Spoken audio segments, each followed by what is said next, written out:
not an attack by Putin on Ukraine in the way that we are told every day. This started in 1990, February 9th, 1990. James Baker III, our Secretary of State, said to Mikhail Gorbachev, NATO will not move 1 inch eastward if you agree to German unification, basically ending World War II. And Gorbachev said, that's very important. Yes, NATO doesn't move, and we agreed to German unification.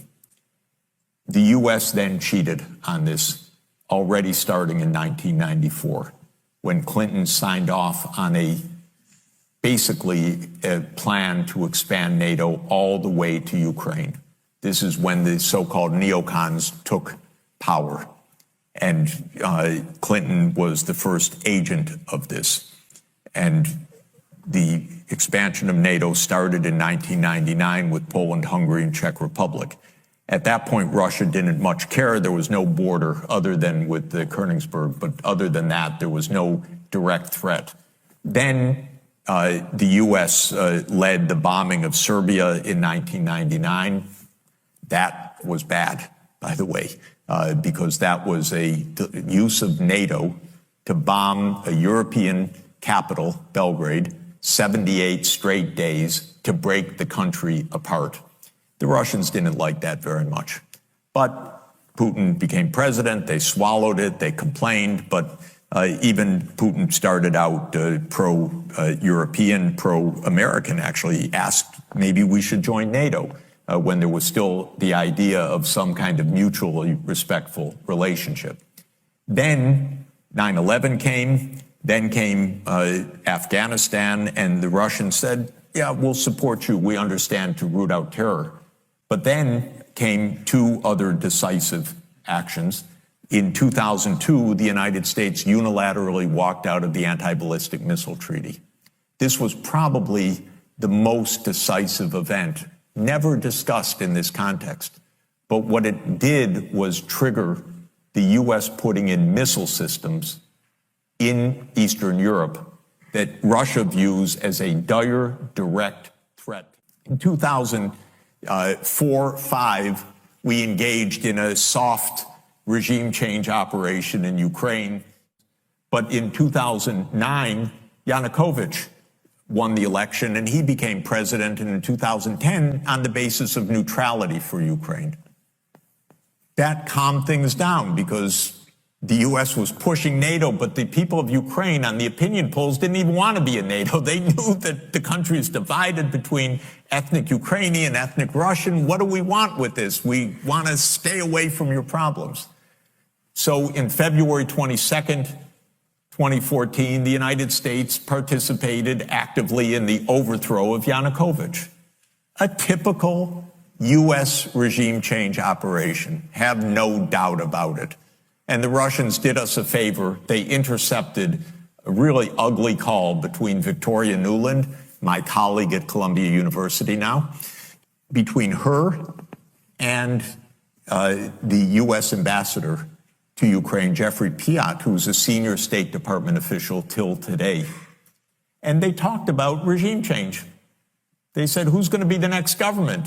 All of this is to say, the U.S. then said, okay, now NATO's really going to enlarge. And Putin kept saying, stop. You promised no NATO enlargement. It's been, by the way, I forgot to mention, in 2004, Estonia, Latvia, Lithuania, Bulgaria, Romania, Slovakia, Slovenia, 7 more countries in the not 1 inch eastward. And then, okay, it's a long story, but the U.S. kept rejecting the basic idea, don't expand NATO to Russia's border in a context where we're putting in goddamn missile systems after breaking a treaty. 2019, we walked out of the Intermediate Nuclear Force Treaty. On December 15, 2021, Putin put on the table a draft Russia-U.S. security agreement. You can find it online. The basis of it is no NATO enlargement. I called the White House that next week after that, begging them, take the negotiations. Putin's offered something, avoid this war. Oh, Jeff, there's not going to be a war. Announce that NATO's not going to enlarge. Oh, don't worry, NATO's not going to enlarge. I said, oh, you're going to have a war over something that's not going to happen? Why don't you announce them? And he said, no, our policy is an open door. This is Jake Sullivan. Our policy is an open door policy. Open door for NATO enlargement. That is under the category of bullshit, by the way. You don't have your right to put your military bases anywhere you want and expect peace in this world. They turned down the negotiations.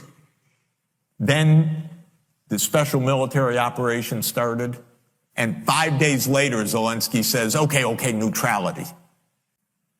And then the United States and Britain said, no way. You guys fight on. We got your back. We don't have your front. You're all going to die.